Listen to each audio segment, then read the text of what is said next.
welcome to the PULSEcast. Hello. Hello. The number one youth ministry podcast for the Uniting Church in Australia. This episode is recorded on the land of the Barramadigal people of the Darug Nation. Sovereignty was never ceded, and we pay respect to the elders past and present and seek to grow deeper relationship with all emerging elders. Friends, this is the Pigeon Pair episode. If you paid attention, offer, Joyce, hello. Hi. Let's go. Let's go. Back If you remember, here. but a couple of weeks ago, we had the very excellent Moderator-Elect, Reverend Mata Havea Hiliau, join us, and we got to hear some of her story and talk So about good. what's it going to be like. What's a moderator? How do you get to be moderator? I didn't vote for you. Actually, I did, but that's a separate thing. How does all that stuff work? Now we get to have the conversation with the very excellent bloke that she's replacing. Please welcome Reverend Simon Hansford. Yay! Let's go. I feel very emotional. Thank you. Oh, look, we hope, Mod, that this is one of the many great opportunities to reflect, celebrate your Bittersweet time as moment. moderator on the way out. Okay. Don't let the door hit you as it goes, by the way. Absolutely. Who was that guy? I don't know. Geez, we're glad he's gone. Didn't he speak fast? That's funny. Talk for ages about nothing that anyone listened to.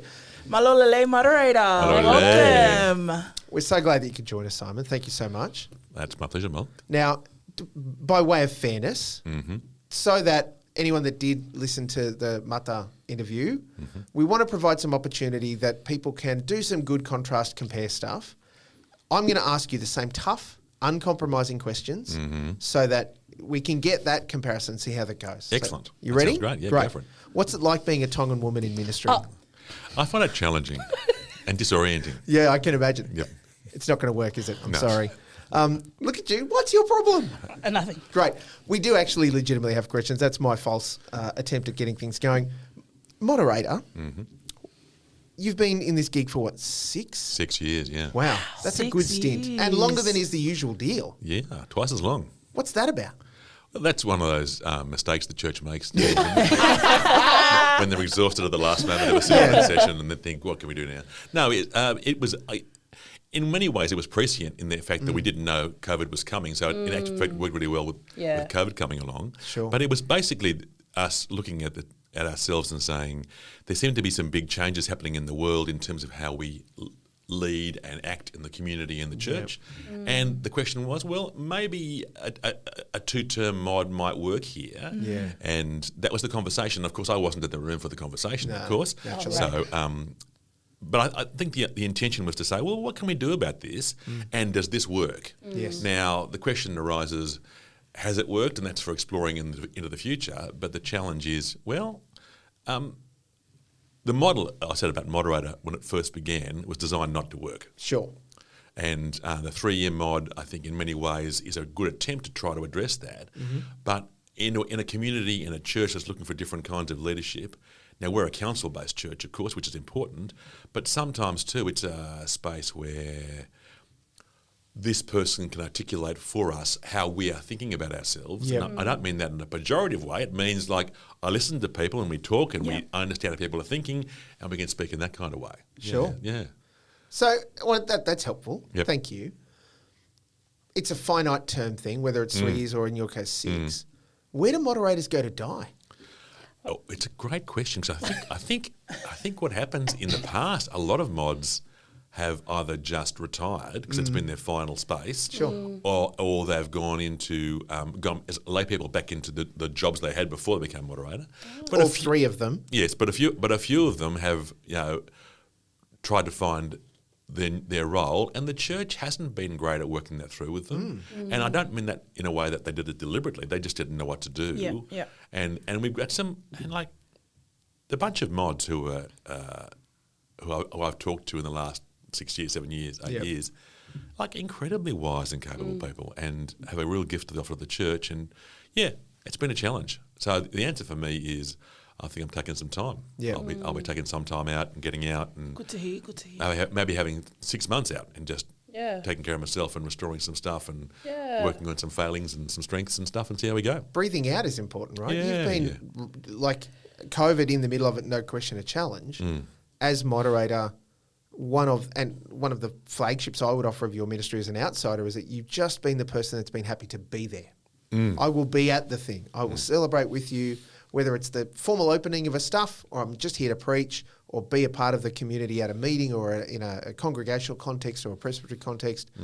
That takes a lot of energy, and I acknowledge, for us at least, for Pulse, you've been willing to turn up, and that's been phenomenal at personal cost. It's meant time away from your family. It's meant time away from your bed. It's meant time away from your lovely home, and the comfort that comes with some of those things. So thank you, if nothing else, for being willing to participate in our things as much as our bigger church things. It's seen when our leaders engage with us, and your generousness in wanting to be familiar to us has been absolutely appreciated. Thanks, mate. Thank you. Yeah. That's the last nice thing I'll say to you. Which is good. I was getting a bit disconcerted. Get out of control. Just praising Simon at this point. Well, look, you guys can do all of the ups now. Joyce, did you have a question for the mod?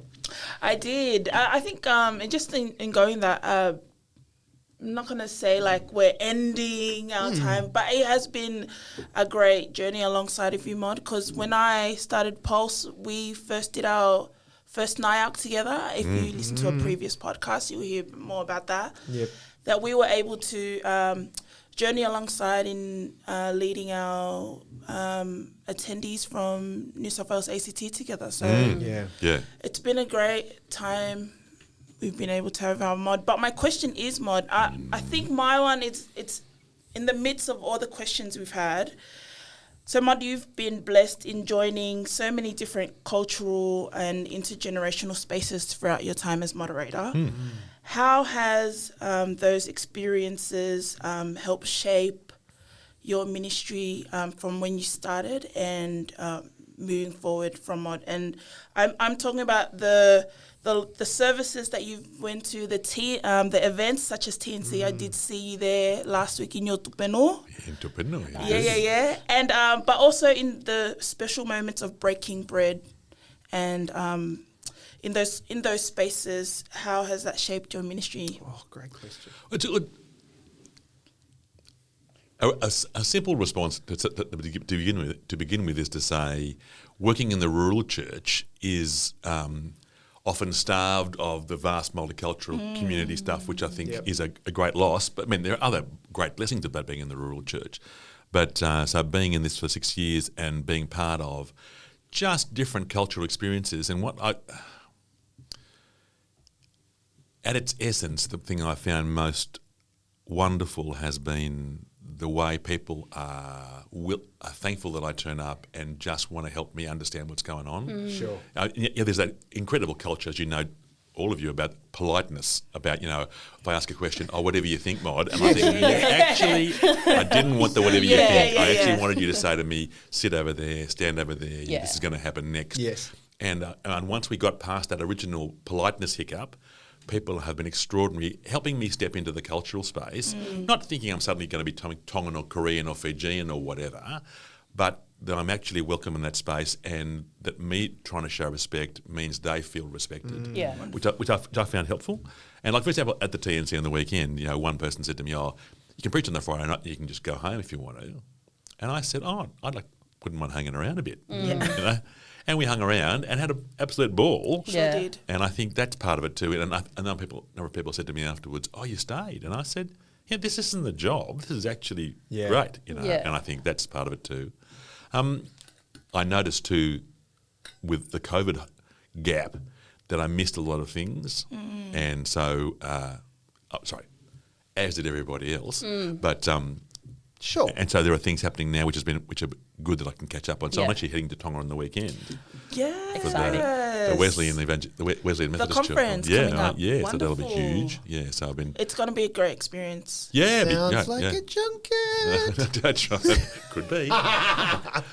and on your way out, mate. It's fine. Yeah, but it's good, and I think so. Yeah, so that's been great. And what I've learned to do, which is a job all the time in ministry, is to shut up and listen and to pay attention, and that's hard sometimes because people want you to say something. Yeah. Often I think, well, actually, I'll just sit back and I'll listen, because what I learned, for example, at the TNC on the weekend when I brought this theme about when do you fix the boat when it's leaking or before it starts to leak, and all these skits and plays and stuff afterwards was about that. They paid attention to me and I learned from them. It was just great. Amen. Beautiful. Well, it doesn't make for great podcast content if you sit back and listen, but we appreciate you reflecting. I'll be some white noise for you right now. That's please. Thank you very much. The gentle noises of Simon Hansford. That's right. Breathing. For all of this, Mod, we acknowledge that you coming into the role, you've had, let's call it, quite the opportunity for ministry in different, congregational contexts and engaging in full life depth and breadth of the church. Yep. You then come into the moderator role where you get to do good listening, good reflecting back to us, and even opportunities of leadership, where my first experience of you was in face-to-face at NIALC. I was coming as part of the God's-given Queensland contingent. We are a gift to the church. But also then hearing and seeing the way that as the spokesperson for the church in the state, in our synod, allows you to speak into good, like solid social and cultural stuff that plays out as well. Yeah. And that's been a great encouragement to me in my faith. And I know for other people, it's allowed them to go, hang on, a church is saying something that is opposite to what other churches are saying on the same conversation. How does that work? Yeah. Phenomenal. With you now in full sort of retrospective mode, are there things that stand out for you as highlights in your time as moderator, particularly, I'm going to say, connected to either ministry alongside or ministry to young people? Yeah, I think so. I mean, if there's anything in terms of me speaking out that's been a constant for the last 5 years, it's been about the Fair Treatment Drug campaign. And which of course affects young people and their families and older people and their families. But I mean, it's everybody's family. And I was just saying we actually had an interfaith service during the week, early in the week, at the State Library, and it was a really good interfaith service. A Muslim leader, a Jewish leader, a bunch of other Christian leaders, and myself were speaking in this space. This is a setup for a joke, right? A Muslim leader, a Jewish leader, other people walk into a library. Yeah, that's right. And I talked to one person basically saying, there's that story in West Wing that politics is the slow boring of hard boards. And I was thinking when we first started the Fair Treatment campaign, are we actually going to get anything done here? And the fact is we're getting stuff done and we're getting traction. And for me, it's that conversation about saying, who can we say are the least valued people in the community, who are the ones often most blamed, who are the ones who are most airbrushed? They're the ones who are usually caught in the drug cycle, and whether it's alcohol or illicit drugs or whatever it is. And suddenly we're saying, no, they're valuable. Yes. They have a place. We want to honour them and their families in the community and find a way of saying you can be restored and given life and value. Yep. And that to me is a core gospel issue. Yeah. Issue is the wrong word. It's a core gospel understanding, and that's really important. Yeah. So, Beautiful. But for me, one of the things that young people have taught me, which I think has been exciting, and Pulse has been part of that. I was talking to you before, to Molk, about this, was the fact that we went to this conference, this camp, the Retreat Yourself conference that you guys ran, and this whole bunch of diverse young people who couldn't care that they were diverse. They assumed that that's normal. Yep. And my upbringing of, basically Anglo males leading and other Anglos saying thank you, thankfully has well gone. Thankfully is well past, and the people in the Pulse Retreat Yourself conference looked like the rest of the community and sounded like them and acted like them, and that's how we're going to make a difference, rather than a whole bunch of white fellas going, listen, this is how the church should be and how it should look. Come and be like us. And I think that's just ridiculous. But it was only by being in that space and, once again, shutting up and paying attention that I learned that. And I was just saying to you before too, Molk, I think making too much of it misses the point. The fact is, it's normal. It's just the way it should be. And the church should look like that. And I do want to say on this worldwide podcast that global shout out. Is there any other church in Australia that looks like that right now? And more than that assumes that's how we are and who we are, and thinks that's who the gospel calls us to be, who Christ calls us to be, and says, this is who we are, let's get on. Love that. So. Yes, thank you. I'm caught a little bit because of some of the stuff that's bubbling up out of the US of the Southern Baptist Church and their approach to ladies, particularly being in ministry and preaching and those sorts of things. And an excellent pastor in the States that I read a lot of, primarily on social media, a guy called Reverend Benjamin Kremer, just laid out in about 6 tweets this morning all of the issues in a very gloriously ironic way of the SBC's approach to not allowing women to engage in preaching and leadership. And he just kind of gently reminded them that, if it wasn't for the fact that obviously the ladies at Jesus' tomb delivered the news of the resurrection, but that also women held authority in lots of different ways in the Bible, not least of which, let's go to Jesus' first miracle, where when Mary, his mother, says to the servants, do what he says. And they listened to her, which then allowed him to do his miracle. Like it's women all of the time.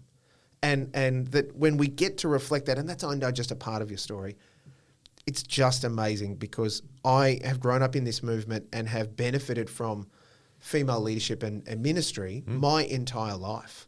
It is just bog standard to me.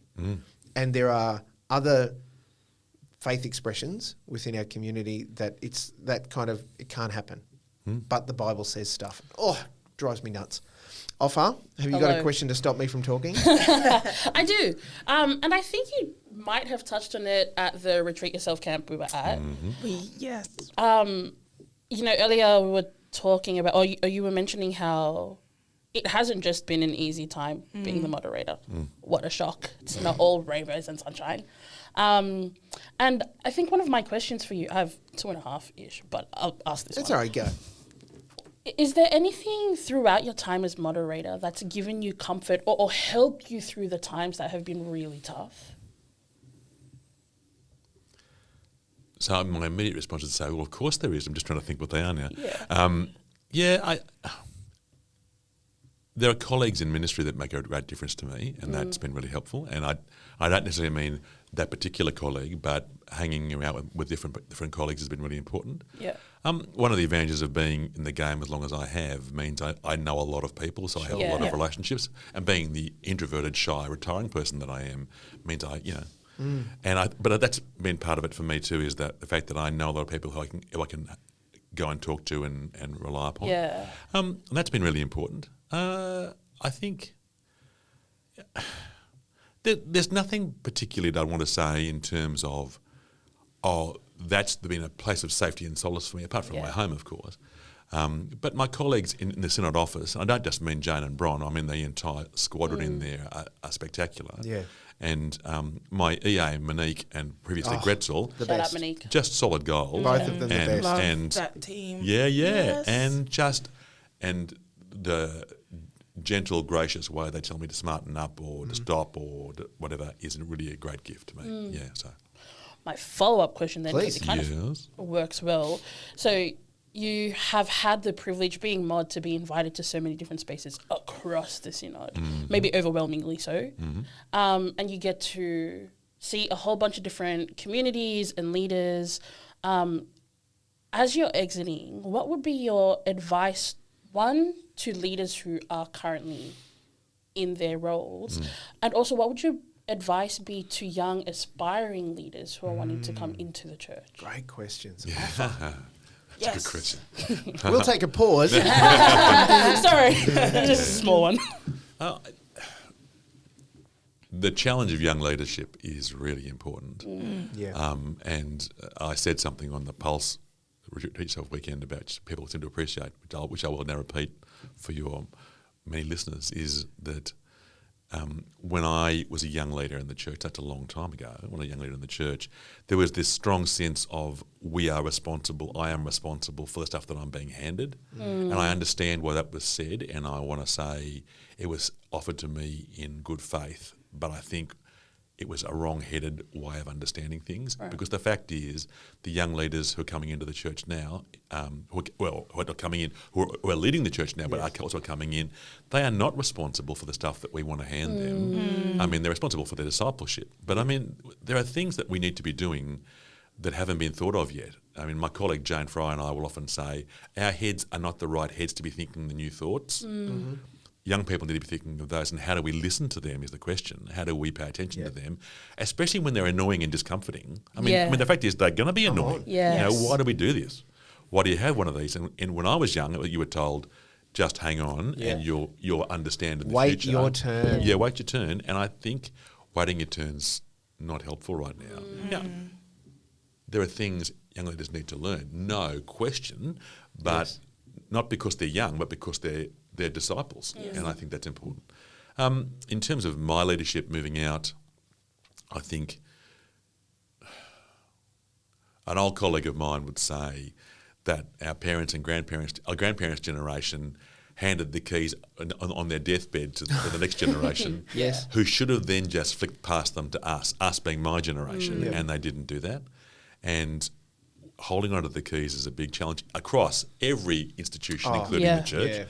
And we need to learn how to do that. Or like my generation, if you're not ordained in my generation, you're mostly not in the church. It isn't young people, it's folk as old as me. And so they either pick the locks and go somewhere else, or they just don't turn up at all. So we have to find a way of not saying, help us revive this thing, but what is God calling you? Where is Christ calling you to do the new thing? And it might be right alongside the old thing. But, it's important to be gracious in that space. I mean, the great difficulty, I'm talking too much now, the great difficulty, of course, is we've got all this institutional stuff that just hangs around. And it's a burden for us. And I mean, it's a... Moderator, I don't know what you're talking about. But it's a godly burden. I mean, I was at a congregation on the weekend, a fantastic congregation, and they asked me questions about this sort of stuff. And I said to them, these properties that have been built with love and sacrifice and effort and individual people's cash and lives, and now we're saying they're redundant, that's a big call. I think it's the right call, but how we talk that through pastorally and carefully to free up resources for other people is really important. Come on. And so that's where I'm at the moment. So, but for young people, you need to find the adult. And when I say the adult, I don't mean older adult, the adult beside you who encourages you and says, get on. Yeah, preach. Hear that. Yes. And look, from Pulse's perspective, we're keen to encourage that. We want to help develop this notion of intergenerational discipleship, mentoring and that sharing of faith that is super important, peer-to-peer. Yeah. Also really important, old person to young person and young person to old person. Yeah, absolutely. As we journey together, that stuff is so hypercritical. Yeah. Joyce, do you have another question you want to throw in? I did. I was going to leave it for the end. But Mod, throughout this whole journey, and we have so many lay and paid workers now in the ground. I want to ask... In the ground? Oh, no, on the ground. On the ground. In the ground is also accurate. That was good. Yes, right. My question is, throughout your 6 years of the busyness of being moderator, what quote, Bible verse or something that you say to yourself to remind yourself that God is constantly with you on this journey? In RSV, please. Yeah, golly, I don't even... Oh, God, that's a tricky question for me, Joyce. Well done. Well done. Yes, a bit stumped there, but Bible verse springs to mind. Bible verse or, young people, like a meme. Or like a song. A meme. It might not be a meme for some. You'd probably be more successful asking him in the original Hebrew, which is your... This is my in-the-ground response. That's right. How old am I? I've heard of TikTok. What a clock does. Yeah, that's right. There's I was preaching somewhere recently, and it was the reading from Romans 12, which is woven sewn into the yoke of my ordination style by the lady who made it for me, and she put it there because she knew I liked it. This is when I was youth working, so that's how long ago that was, and. Do not be conformed to the standards of this world, but be transformed by the renewing of your mind, that you may know what the will of God is, what is good and pleasing and perfect. And do not be conformed is something that I find really interesting being a moderator, because a moderator at one level is entirely conformed. Yep. Yeah. But it's to the standards of this world, and I want to be really clear, the church is really good at saying, ooh, the world is bad, ooh, the world is bad. I'm not into that at all, but what I am saying is the measures that we often use in the world around us, because we're desperate for some kind of measure, aren't actually helpful to us. Yep. And the community, I mean, I love being part of the community. I love being in the world around me. I love engaging in that space. but the idea that we're measured by, the old slogan about how much we earn or what job we have or where we live or whatever is we just that's crap. But to be able to say, do not be conformed, but the renewing of our minds is not up to us to do. It's what God does to us, and renewing means it isn't. You get renewed. That's it's a constant changing in us. Yeah. So that verse probably helps me a lot. Yeah. Amen. That's fabulous.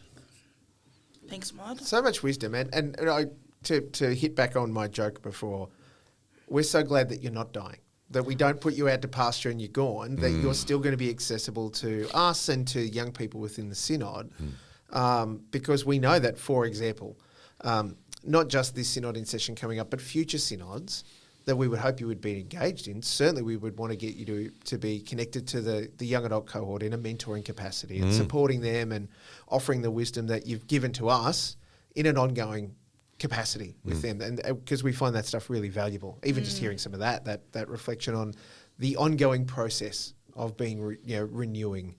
And I think there's a lot of pressure on the church. There's a guy, his name was Parker Palmer, a pastoral theologian. He talked about a thing called functional atheism, which is where you say, "Oh, God has this plan for us to do these things, so we better do it all for God." God, watch me do this stuff for you, and you go, actually, that's just atheism. That's just working hard, like what might we see God doing a new thing? And I think a lot of the challenge of that is paying attention and waiting and watching and shutting up and letting see what God might do.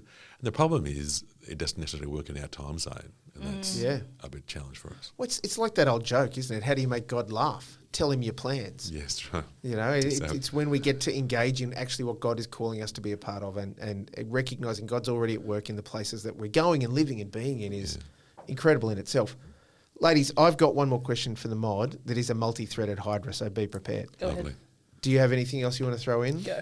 We're happy for you to come in off the back. Mod, as you look towards this next phase in your ministry and those sorts of things, and acknowledging all of the glorious stuff you shared with us even now, what are your hopes for, and this is the multi-threaded part, what are your hopes for our movement, for ministry with young people, and for the Pulse team as they engage in both of those other bits?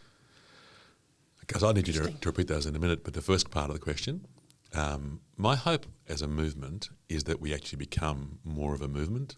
I was saying to you before too that we have this disconnect where we talk about being the pilgrim people and we stand still. Yes. And that's always been true. I've got a little chorus going on here. They're waving flags now, folks. Welcome to our We talk amazing... about it often. The cheerleaders are here, let me tell you. And I think what's interesting with the basis of union, which I love, is that it's not actually carved in tablets of stone. It's actually a few pages long. It's a little book, and you get on. Fits on my phone. I can read it on my phone. That's how good it is. I can read it on my phone, and that's the story. And the last couple of paragraphs is about governance, so you can sort of hold those loosely. Yep. Says here the moderator. But the stuff talking about there's this. Okay, I'm going to preach it for half a minute. Come on. There's this bit in paragraph 4 which basically says that Christ comes and addresses us, Yes. both the past and the present and the future. This is Christ who addresses us. We are addressed in our situation, whatever our situation is. I'm going to get goosebump now. Christ comes and addresses our situation, and it's been resolved in Christ, so we have to act like it's actually in place. And that would be my hope for the Uniting Church, is that we actually get on from, I need to say, with respect, I don't really care that we're 46. I care that we're alive. Yep. And I think that's part of the church's life, is that we get on and we do all this really stuff about who are we as Uniting Church? Who are we as Uniting Church? Just get on and be the church, and we'll stumble and fall over. I'm going to say a minute ago, one of the gifts young generation gives me is to say, well, try this. Oh, it didn't work. Oh, what a pity. Let's get on. Yeah. Rather than, oh, it didn't work. What are we going to do now? Why didn't it work? Oh, it didn't work. Lament. It didn't like. Wail. And I think that's modern technology, where you've got to try a new thing and then it doesn't, and it turns off. So you start it again. I think that's really important, and that's gifts that you two have given me. Offer and Joyce have given me in terms of trying stuff. Just try it. That's important. So what was to the movement. Yeah. Hopes for ministry with young people in our synod, and then sort of the extension is for the Pulse team in that. Okay, so the hopes for ministry with young people is what I've always hoped, is that it would become just normal. Yeah. where rather than going, oh, we should get a youth worker who's last person on, first person off if things get difficult. Yeah. I want it to be normal that we actually see it as being part of the community of church. Yeah. And I think the thing is, it's a bit like getting women elected to the Liberal Party. You know, we actually have to do it deliberately for the first chunk of time. Yeah. You can't just say it's based on merit. That's an argument that's gone. Yeah. Look at what Labor have done, and I'm not preaching for Labor. I'm saying look at Labor have done. They've deliberately, over a period of chunk of time, had women Normalised into Parliament. Yeah, and so now it's normal. We need to be thinking about young people in the life of the church as a normal part of our church. But for the first while, we have to bias ourselves towards that. Yeah. And I mean, when I say bias, I mean, what's it mean? What would it mean to have music or worship or reflection or preaching or the gathering space, whatever the gathering space might be? What's it going to look like if young people led this thing and just do it? You know, and that once again, like that wonderful Pulse retreat, this just should be how we are. Don't comment on it, just get on. Yeah. And this is me going to get carried away. But I think that's true. And of course, there are hairs all over that in terms of working it out. Yeah. Please. But that's what the church has always been about. Yeah. You know? But I think that's important. And I think Pulse can be an articulate voice within that space. But so often in the church, what we do then, we say, what do Pulse think? Pulse, speak on behalf of young people, can you? That'd be fantastic. And there are a pile of young people who won't link in with Pulse, who also have a voice. We're going to hear from them as well. So Pulse can be saying, how do we do this? You know, how do we get this thing done? Yes. But you need, I need to say, I get sick and tired of this word, you need allies in that space. Yeah. You need allies who are going to say, and advocates, and start speaking with you and for you. Yeah. You know, the gift of, there's that, you know, the old story about the old guy in the three-piece suit when the young person off the street walked in and sat on the floor at the front of the church, and the old guy got over and thought, he's going to sort him out. And he sat down on the floor beside him. Yep. That's what you need. You need the people who you wouldn't expect who are advocates to be advocates for you. And that's what you need, you know. So maybe you need the old farts like me who get up and say, young people are really important, and then sit down again. Yep. Yeah. And have a young person then echo the words, you know. Yeah. So, Yes. so, Please. Come on. so Look at the wisdom. Thank you, moderator. right. Occasionally. It comes in a kit. Just in ebbs and flows, right? Just waves. We got you at the right time then. I got an app. So good. Simon, thank you for joining us. Thank you for your leadership in ministry. Thank you for the encouragement you've given the Pulse team. It was in your reign, it's not the right word, in your tenure Nice word. as moderator that the Pulse team was even, agreed to be created. Yeah. And that we're now 4 years in. And look at the mess we've made. How great is it? Yeah, well, can I just pop in a quick comment? Sure. And of course, the wonderful mythical comments, legendary moments in the life of the church was when Braden Friendship, blessed memory, presented the proposal at Synod and got orange cards. Everywhere, orange cards. I love this story. One blue. Up gets Braden and says, I'm holding the blue card. Don't just approve this. Yeah. Don't just do this. This is then it becomes nostalgia. Wrestle this thing through. This is going to be hard. We have to reorient the church, and he spoke extraordinarily well, as he often does. Yeah. Young Braden, less young now, of course. But, Old man. But I was in the chair at that point. And I think that's the thing: is you want people to say, "How is this going to work? How do we do this thing? Do I have to change my congregation? Yes. Do I have to sell my building? Yes. Do I have to allocate money away from the ministry agent who's ordained and stipended and blah, da, da, da, da, da, Yes. towards a risky young person who might not know what they're doing? The answer is, yeah, we do. And years ago when NCYC ran in Newcastle, I remember the advertising for it beforehand, which was said, don't send your young people if you aren't prepared to change when they come back. Amazing. Yep. It was a great line. I did Yeah. not Do- even know that. Do not send your young people Yeah. if you don't want them to change when they come back. And of course, They still sent them. yeah, I still send them. but the ad was quite right. Don't send them. Wow. It was a great line. Yeah. Yeah, and I think that's a mark of a lot of those the people who ran that are now in senior ministry in the Uniting Church. But that's true. It's true. And the Pulse continue to wave that flag. We're of the same opinion. Yeah, yeah. And in fact, we're trying to come at it from both angles. We don't send your kids to any of the stuff that Pulse does unless you're ready to change your church. Yeah. And we're happy to walk alongside you and encourage you as you talk about what does it mean for us to change our church so that we are prioritising young people in all facets of ministry within the life of who we are. And we want to change it because we love it. Yes. Yeah. Yeah, not because we think, it might save us. It's absolutely because this is who God knows and calls us to be. Yeah, and I think, I was just saying the other day, I was at this thing at Toronto, as I mentioned, and I said to them, we're really good at talking ourselves down in the Uniting Church. We're really good at that. There are some really crash hot things that we're doing in the Uniting Church that are just worth singing songs about. And one of them is what Pulse is just beginning to emerge with in terms of the life of the church. And there's plenty of other things as well. Mm-hmm. But the Pulse thing is one of those great things. But now is not the time to say, we did that well. What's next? Yeah. Let's hold on to this. Oh, yeah, no, we acknowledge as a Pulse team together, we are really just getting started. Like COVID saw everybody's ministry struggle and sort of pause in parts. We see that as a big pause for us. And now we're not post, but we're coming out of all of the impact of that, and we have a new community to deal with because of that. The outcome for us is to go right. Clutch is in, and we're going from first to second. Yeah. And we are absolutely in love with the people who are already on board on the in the train with us in the truck, ready to go, and we're just ready to grab people on the way and get them involved and lean into that stuff. It might feel bulldozery. We don't intend it to be. Our absolute love for Jesus is about seeing everybody come and be a part of this. Yeah. And that's going to be challenging as we talk about some of those difficult choices, as much as we talk about the great joy that young people are and the confronting stuff that they will bring to us. Yes. In leading us and speaking the gospel in their new context into our existing lives. It's amazing. Thanks, Mod. My pleasure. We're stoked that you could be here. Yes. Thanks, Malopito.